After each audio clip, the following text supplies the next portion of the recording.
Mheshimiwa Dr. Hussein Ali Mwinyi, Rais wa Zanzibar na Mwenyekiti wa Baraza la Mapinduzi, Mheshimiwa Rais mstaafu wa Jamhuri ya Muungano wa Tanzania, kaka yetu Dr. Jakaya Mrisho Kikwete, Mheshimiwa Waziri Mkuu Dr. Mwigulu Lameck Nchemba, pamoja na viongozi wote wa serikali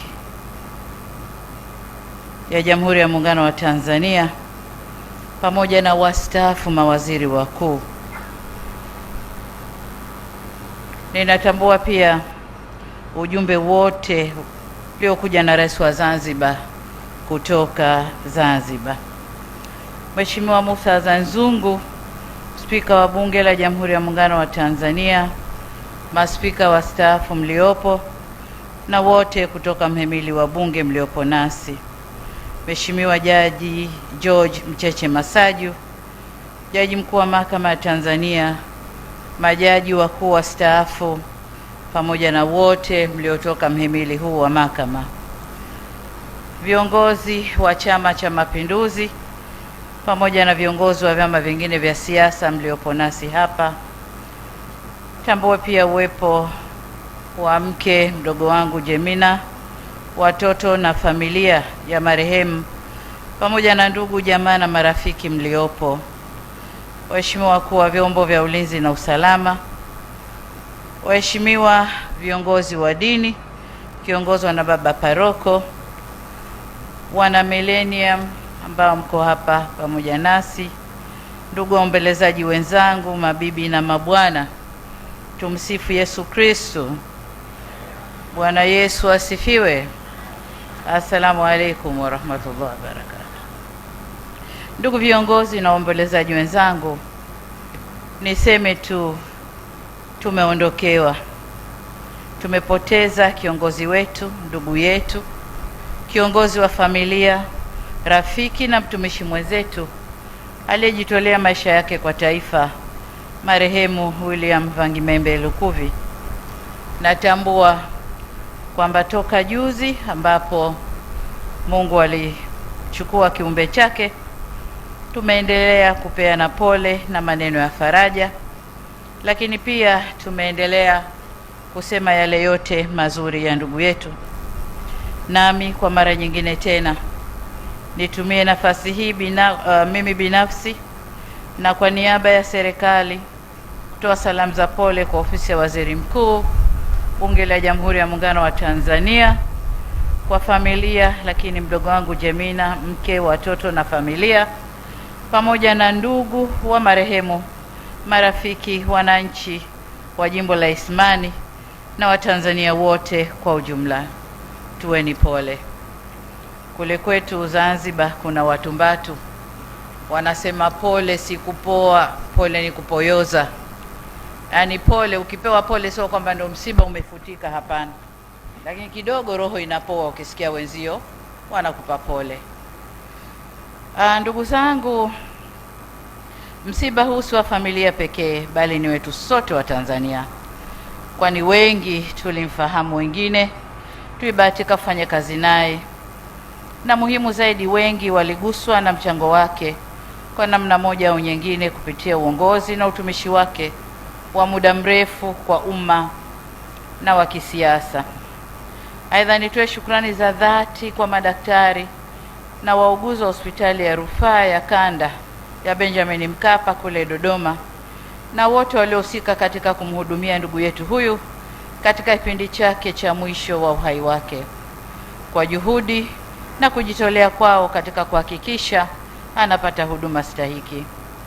Hata hivyo, maarifa, utaalamu na jitihada zetu sisi binadamu zina ukomo, na Mungu ndiye mwamuzi wa yote, nasi hatuna budi kuyakubali mapenzi ya Mwenyezi Mungu.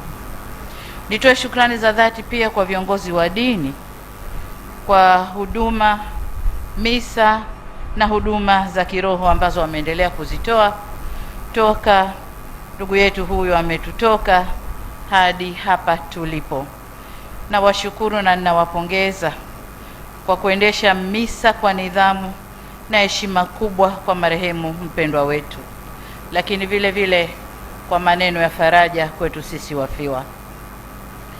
Ndio maana pamoja na simanzi kubwa tulionayo, ni muhimu kuyakumbuka maneno ya Biblia takatifu katika kitabu cha Wathesalonike wa kwanza sura ya 5 mstari wa 18 yanayosema, na ninanukuu: shukrani kwa kila jambo, maana hayo ni mapenzi ya Mungu kwenu katika Kristo Yesu. Mwisho wa kunukuu. Ndugu viongozi na waombolezaji wenzangu, tumempoteza kiongozi aliyetumikia taifa lake kwa uzalendo, bidii na weledi. Sisi tuliobahatika kufanya kazi naye na kushuhudia utumishi wake, tutamkumbuka kwa mchango wake mkubwa katika utumishi wa umma na wa kisiasa kupitia nyadhifa mbalimbali alizozitumikia. Ni vigumu mno kupata maneno sahihi ya kumwelezea marehemu katika kipindi hiki cha majonzi.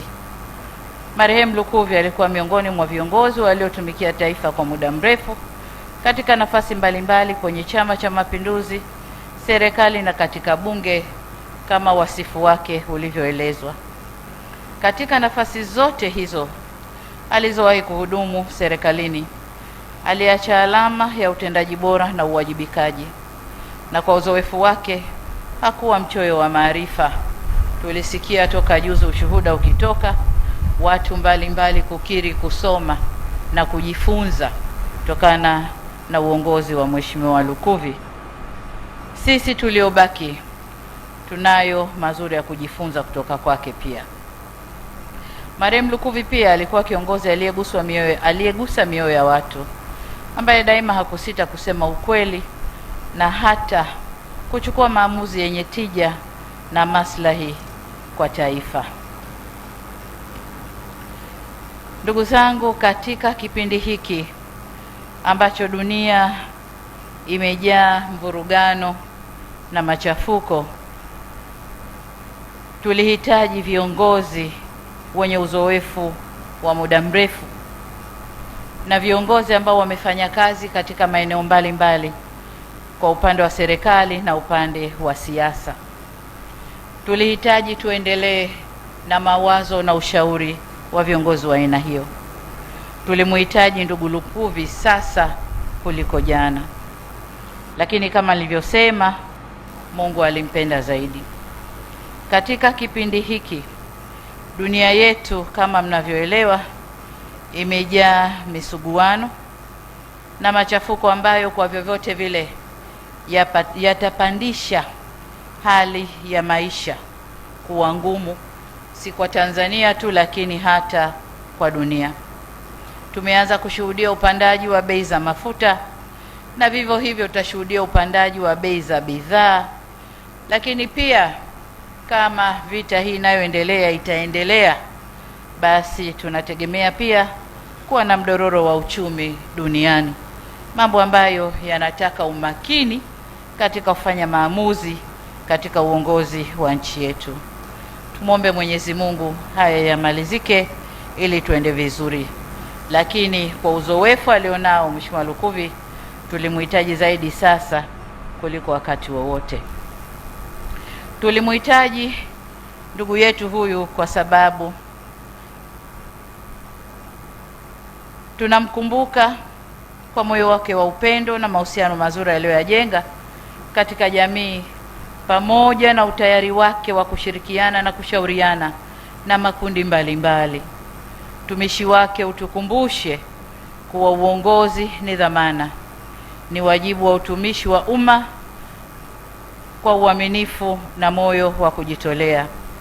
Huu ndio urithi aliotuachia mpendwa wetu marehemu Lukuvi, na kama alivyosema baba paroko kwamba katika utendaji wa serikali nafasi hii lazima izibwe na si mbadala. Mbadala ni pale unaposema huyu aondoke, badili yake akae huyu. Lakini kilichotokea hapa ni paukwa pakawa, mmoja ameuka, mwingine atakaa katika nafasi hiyo. Kwa tutajitahidi kuweka mtu ambaye ataweza kufuata, si kwa ukamilifu, lakini atajitahidi kufuata nyayo zake. Na nataka niwahakikishie kwamba hatutamsahau Mayele wetu, tutaendelea kumkumbuka. Kwa mke, watoto na familia ya marehemu, ninafahamu mna maumivu makubwa ya kuondokewa na mpendwa wenu aliyekuwa mhimili mkubwa katika familia. Niseme tu kwamba tuko pamoja nanyi katika kipindi cha majonzi na tutaendelea kumwombea Mwenyezi Mungu ili awape faraja, rehema na nguvu ya kuyashinda majonzi haya.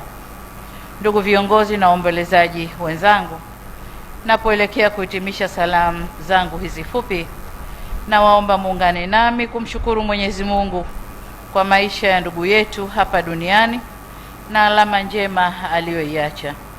Na mwisho, kwa niaba yangu binafsi na serikali ya Jamhuri ya Muungano wa Tanzania, nirejee kutoa pole kwa mke, watoto, familia ya marehemu, ndugu, jamaa na marafiki, wananchi wa Jimbo la Isimani na Watanzania wote kwa ujumla kwa kuondokewa na mpendwa wetu. Raha ya milele umpe Bwana, na mwanga wa milele muangazie, apumzike kwa amani. Amina. Na upande mwingine tunasema inna lillahi wa inna ilaihi rajiun. Asanteni sana kwa kunisikiliza.